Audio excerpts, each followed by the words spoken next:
Meet Dr. Denise M. a fitness practitioner, author, entrepreneur. For over 32 years, she has been on a natural health journey. She has studied holistic and natural remedies to help heal the body. She holds a doctorate of philosophy in fitness science. Her love for fitness began when she was a teenager. After graduating college, she moved to Los Angeles, California, where she instantly became a featured dancer on the legendary dance show Soul Train.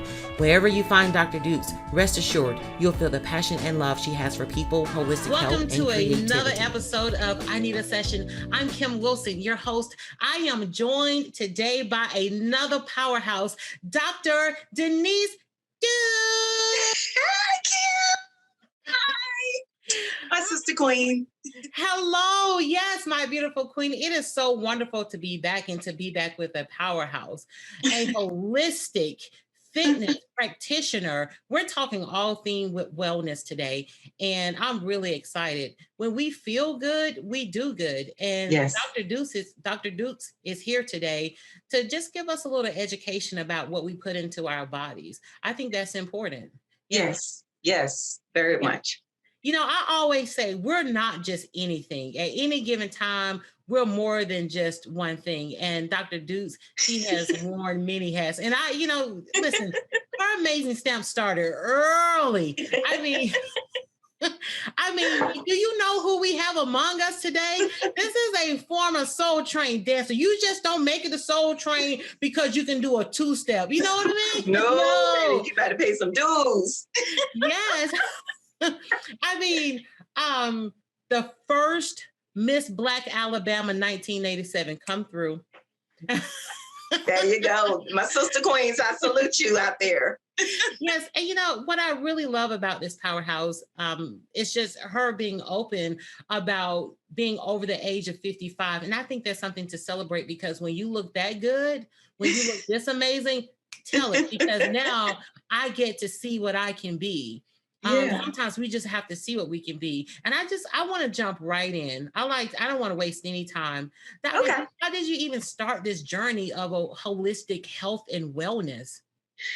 Okay. So this story goes back, I would say over 35 years ago, started about 35 years ago. And when I look back on it even further, I would say as God says, I knew you before you were formed in the mother's womb, because I even look at some of those things, and that's going to be another book that I'm writing right now, my memoir. But as far as me actually being active with holistic health and wellness, I was living in LA and working as a dancer and model and in the entertainment industry. And I met Dr. Layla Africa when I was there. He had an office there, and I went to one of his seminars, and I was just so intrigued. And I was like, oh my God.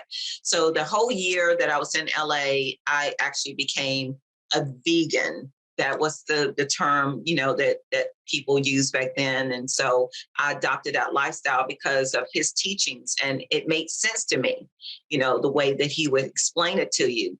And so during the year that I was there in LA, I received a call that my mother had been diagnosed with terminal liver cancer. So I already knew we'd already been through the battle of her having breast cancer, and she had to have a double mastectomy. And they did radiation, did the whole 9 yards, and thought they gotten rid of it, which now I understand that there's no such thing as that unless you do some other things to get rid of it. But at that time, she was diagnosed with terminal liver cancer. So I left LA and all of its glory behind because that was not important to me. What was important was my mother, my family. So I went back home, and watching her journey through trying to beat this was an eye-opener for me. I watched her go through chemo treatments, and at the time they had experimental drugs, which they always have experimental drugs.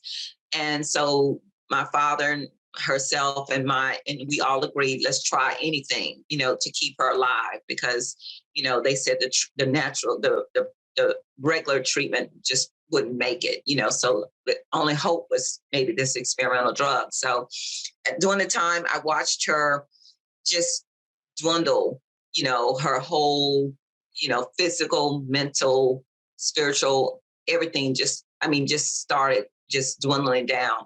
The chemo was just taking her hair out as it normally does. But she was lost control of her bowels. My dad, she had to wear a diaper. She had no strength to walk. My father had to help her walk. Myself and my father. She didn't want to eat because it takes away your appetite. And just so forth and so forth. And it culminated with her being in the hospital her last day. I was there and I had sent my father home. We were in UAB in Birmingham, and I told my father, go home, get some rest. I'll stay here. I stayed in the room with her and slept with her. And the medications were causing her to lose blood, but at the same time, they needed to clot the blood because it was thinning her blood out so much. So they would give her blood, and then they would give her things to kind of clot it up. So it was horrific the way I saw her leave this planet. Her words to me, I feel like I need to throw up, and nothing but blood came up. And after that, she started crashing. And and it's so odd. It's really odd that 2 weeks before that, I had a vision of her being in a pool of blood, so it's kind of like God prepared me for what was going to happen, because he knew I was going to be there, and I probably would have freaked out if I hadn't kind of already seen it a little bit. But I called the nurses in and everything, and they started working on her, but she never came back. She was brain dead. And so we had to make the decision, after several days to pull the plug, because they said there was no brain activity whatsoever. So I just want to ask right there, because this show is called I Need a Session, just for those who just even that part of it. Losing your mom and that grieving cycle, just how did you make it through that grief, and even seeing that you saw a vision of the blood, and then to see that, because once you see something, you can't unsee it. How did you manage that, overcome that? Well, honestly, let me tell you, Kim, and this is one of the things that I had to beat on my own and figure out a cure for myself. I had my first anxiety attack after my mother died. That's one. And I didn't know what it was. I was just driving down the highway, Southern Boulevard here in Montgomery, Alabama. And my hands started getting sweaty, my palms, my breathing was getting very heavy. I felt like I was going to pass out, literally. I pulled the car over. I was like, what is going on? So I told my father what had happened. And he took me to a doctor, and they said, oh, she just had a panic attack, anxiety, a panic attack. So I was like, what's that? And they said, well, it's just something you're experiencing. But it was because I had just experienced death firsthand of my mother, and it sent me into a panic attack. But later on, I found out that it was something, honestly, that was genetically passed along an imbalance in my system from birth. And that's a whole nother story for our discussion here. But when they say that you have genetic passes, of genetic diseases, it's not a disease, it's an imbalance in nutrients in your body. So now that I've learned how to correct that imbalance, I no longer have those panic attacks or anxiety attacks, because they put me on medication, to calm the panic attacks. And I was having another one going to Birmingham. I remember so very well. And the mind is so powerful, because I was driving down the highway, 65, and again, hands got sweaty, same symptoms. And I pulled over and I spoke to that panic attack. I said, no, you will not do this. No, you will not take over my body. You are going to get it together. I mean, I was talking to it like it was a person. And it dissipated. It went away. It left. And I was able to continue my journey to Birmingham. That's when I understand the power of the mind and manifestation, and how we can actually reverse things through our thinking, as well as through the natural foods and things like that. So that's why I became holistic. I said, I've got to go and learn more about the holistic side of it, mental, spiritual, and physical, because it all works together, So that was my first revelation, or kind of drive into the holistic lifestyle. And then my father had diabetes. So he had it for years and was taking insulin injections and things of that nature. So when my mother died, I had to be the one to help him take insulin injections, help give him the shots. And he was working in his office. He was a realtor here in Montgomery, had his own real estate company. And I walked in his office and he was slipping into a diabetic coma. And I happened to walk in at the right time. I caught him. I pulled out some juice out of the fridge and some orange juice and peppermint and gave it to him. However, unfortunately, he still lost 30% of his eyesight, because he had slipped into the coma, was starting to slip into the coma, and it took part of his eyesight, 30% of his eyesight, in his left eye. And he was already blind in one eye from the World War II that he was in. So he had already had a glass eye in one eye, and then 30%. Now he had lost 30% in his other eye because of diabetes. And so, and he ended up dying from diabetes complication, pneumonia. And so I just went into overdrive, after meeting Dr. Africa, Dr. Layla Africa, Dr. Sabi, and being trained by them, and then meeting Jack LaLanne and his wife. I worked for them when I was in LA. I was an aerobics instructor for them, and they were phenomenal role models, as well as Dr. Africa and Dr. Sabi. But they were like I think when I met them, they were in their late 70s or early 80s, because they didn't die till they were like 93, 95 years old. But their bodies were so strong and full of life, and they had so much energy. And I was like, what do you guys do? And they said, we juice. We juice every day, and we eat a lot of vegetables, and we eat protein, natural plant proteins and things like that. So I was like, oh, okay, all right, cool. So again, that's another thing that propelled me into the vegan lifestyle. And so watching them do what they did, and all of these people, and how they were so healthy in their latter years, because that's what it's all about. We want to live to be in our 80s and 90s. If we can make it to 100, that's even better. But while we're living here, it's not about just living. It's about having a quality of life. We don't want to be, going to cancer treatments, going to 5 doctors a week. I got a doctor appointment today. That's your life. Is going to a doctor's appointment, having to be on dialysis. You can't even travel, having fibromyalgia, waking up in pain every day, all these different diseases, because they're not a disease. They're a dis-ease, because the only diseases Dr. Africa taught me was acid, mucus, is the 2 main diseases. Now there's a third one, because the student kind of carries on from the teacher. Is toxins. Toxins. Acid, mucus, and toxins. Yes, ma'am. Let me ask you this, Dr. Dukes, because I often see a lot of posts on social media about detox, and everybody has an idea about what detox should look like and the right way to do it. What is your perspective about detoxing? Well, the thing is that you need to look at detoxing. Natural foods like greens, dark green leafy vegetables, eat as much as those as you can, because those are natural detoxifiers to the body. Kale, spinach, arugula, romaine, wheatgrass, barley grass, chlorella. All of those are very high detoxifying foods. I always tell people, go to your foods, first of all. Then you have your herbs. Your herbs are very detoxifying, certain herbs. And I have a detox tea that I drink every day. And a lot of my clients buy it and they drink it.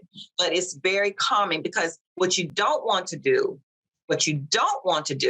is go and buy all these detox teas that strip your body, or laxatives, because a lot of people have problems in bowel movements. They get clogged up and they don't go to the bathroom, but like once a day or once a week. Or I've known people that said they don't go, but have a bowel movement every 3 weeks, once a month. That is nowhere near healthy for anyone. If you're eating 2 meals a day, you should be going twice a day. So the key is finding the right herbs that actually work with the body in a gentle way to not strip it of nutrients or minerals, potassium, magnesium. All of those are in the central nervous system, or the central system, I call it, because 70% of the immune system is in the colon. So if the colon is not healthy, meaning it's backed up with toxic waste, means deteriorated, molded bacteria, food, parasites, then it's going to seep out into the mucosal membranes. That's like the lining of the intestinal tract. And it seeps out into the bloodstream and gets into the other organs. Once it starts deteriorating those healthy cells, infiltrating those healthy cells, those are called free radicals and oxidative stress. That's what they refer to them, free radicals. That's what kills. And those are toxins and heavy metals that are in our air, in our food, in our water supply, in chemicals and things, lotions we put on our body, makeup that we put in our skin, hair stuff that we put on. We are constantly inundated with toxins. So anybody that says you don't need to detox, the liver and the kidneys does it on their own, today's time, that's not true.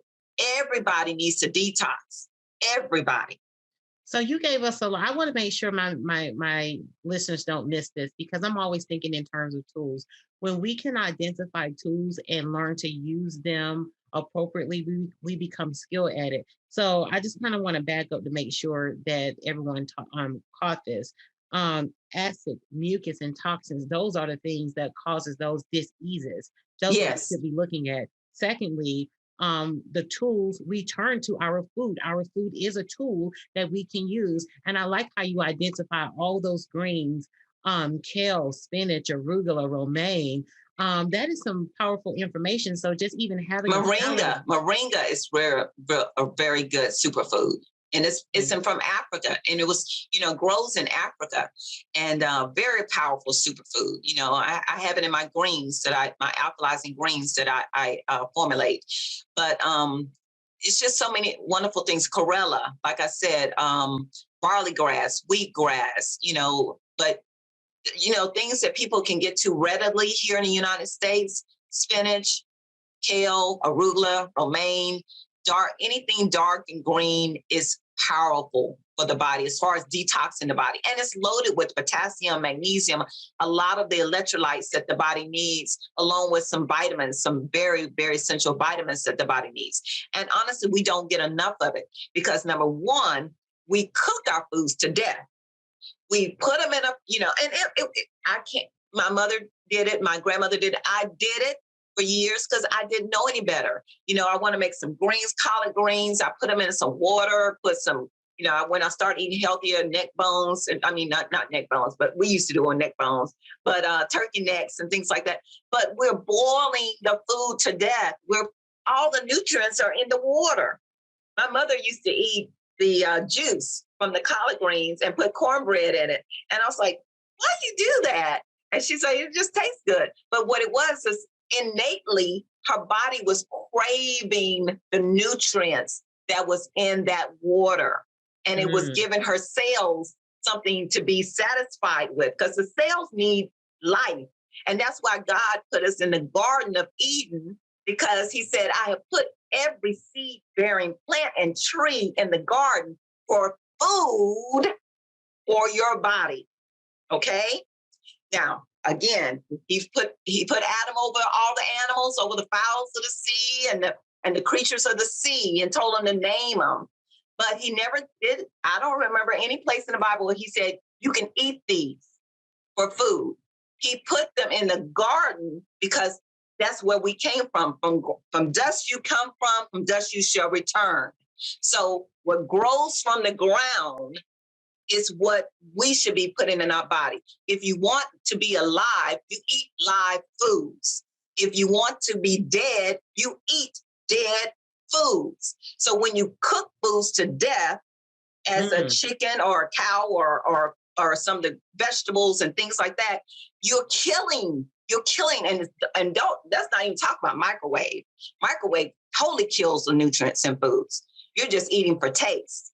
So if you want to be alive, I try to eat my vegetables as close to raw as possible.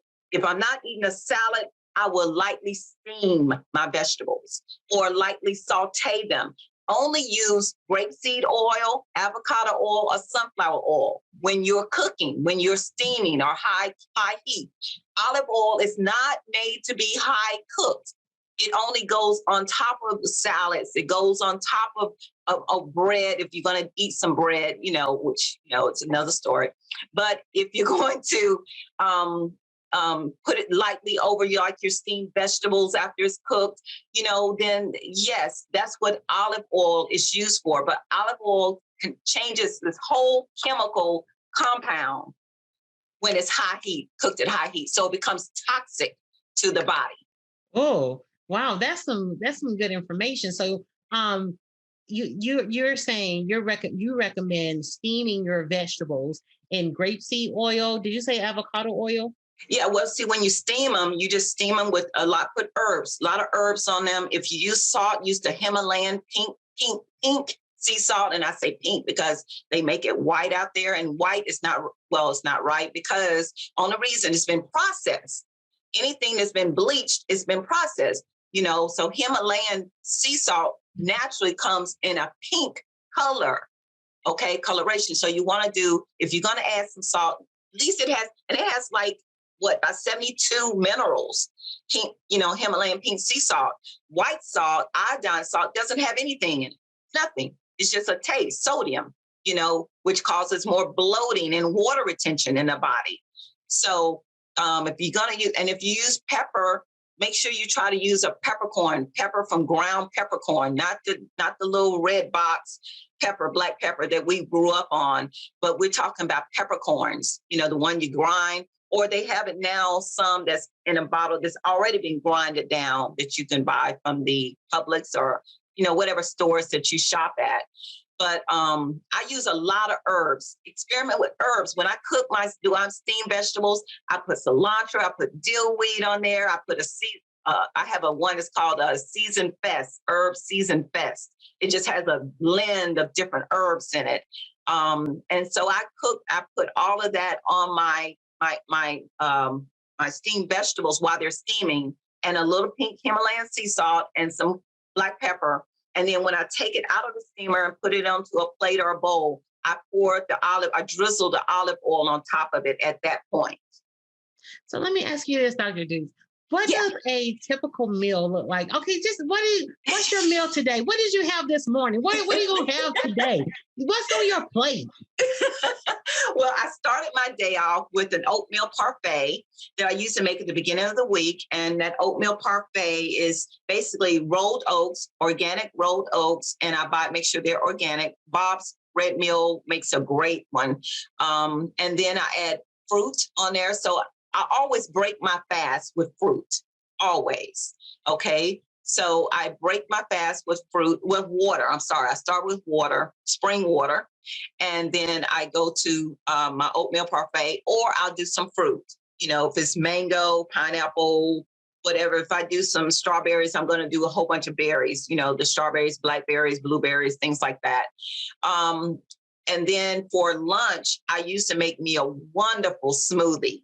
I have my alkalizing greens powder, which has like the spinach and the broccoli and the chlorella and the wheatgrass, barley grass, all mixed in one. And I had it actually formulated because I want to make sure there's no heavy metals in it and no salmonella poisoning and stuff like that in it. So I add that. That's my greens I add to my smoothie. Then I add, if I want some pineapple, or I want some, just not anything really, really, really too sweet, because you don't want the sugar to be a high level of sugar.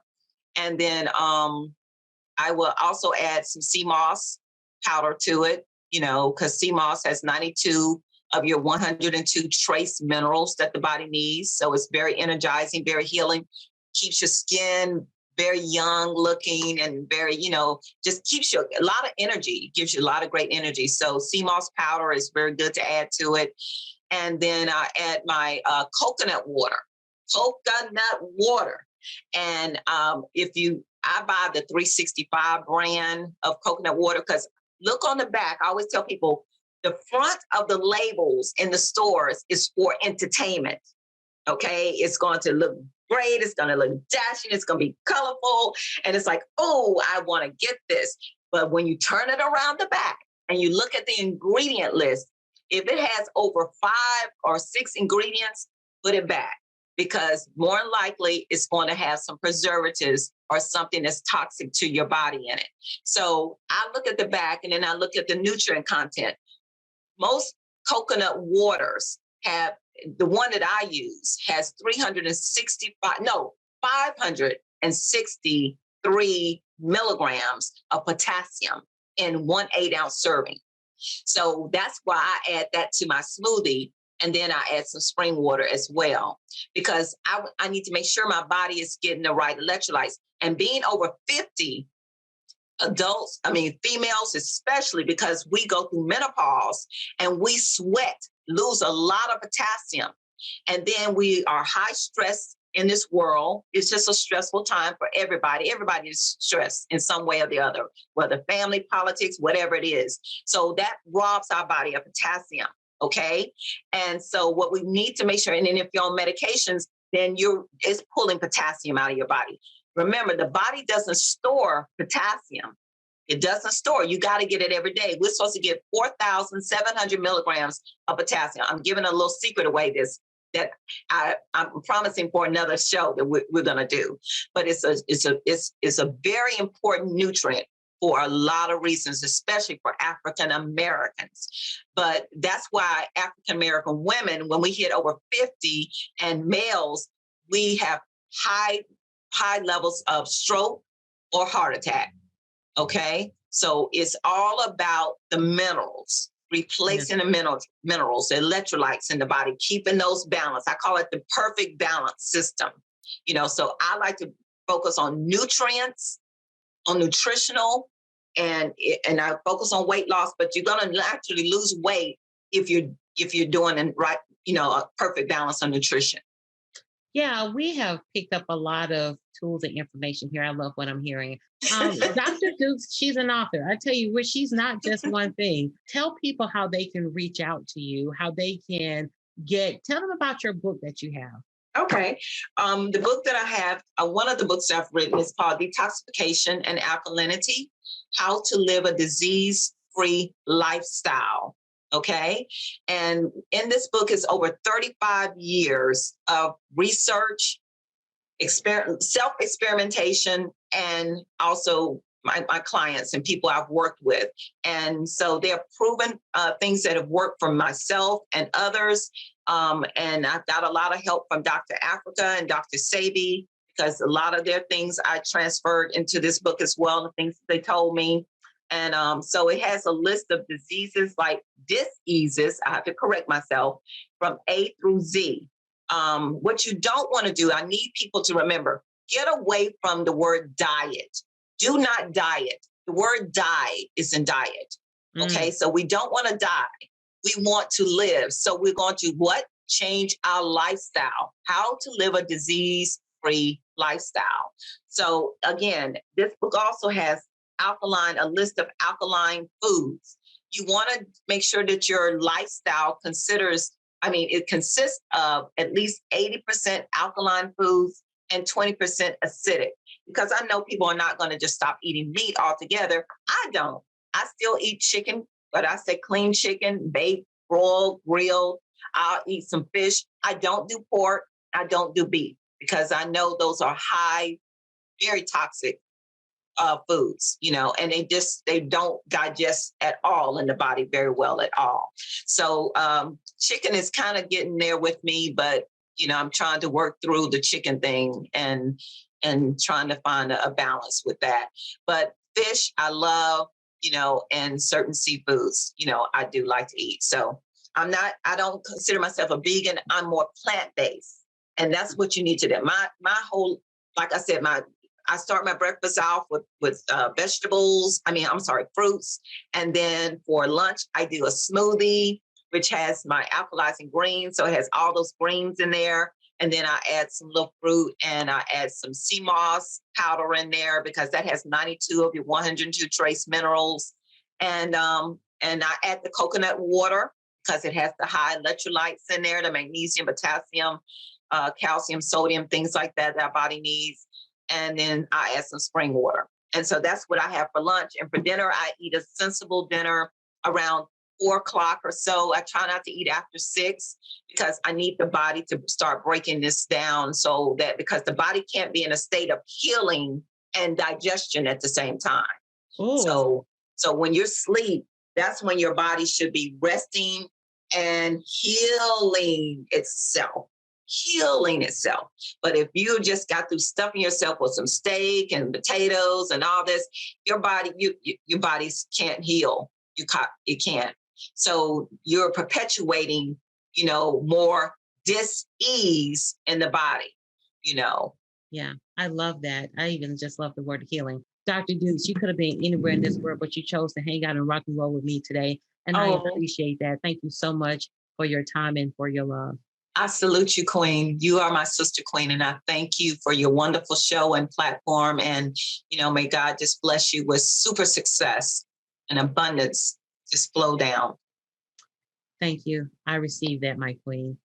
All right. Until next time, if anybody has not told you all today, let me be the first to tell you, you are amazing. See you next Thursday at 8 p.m.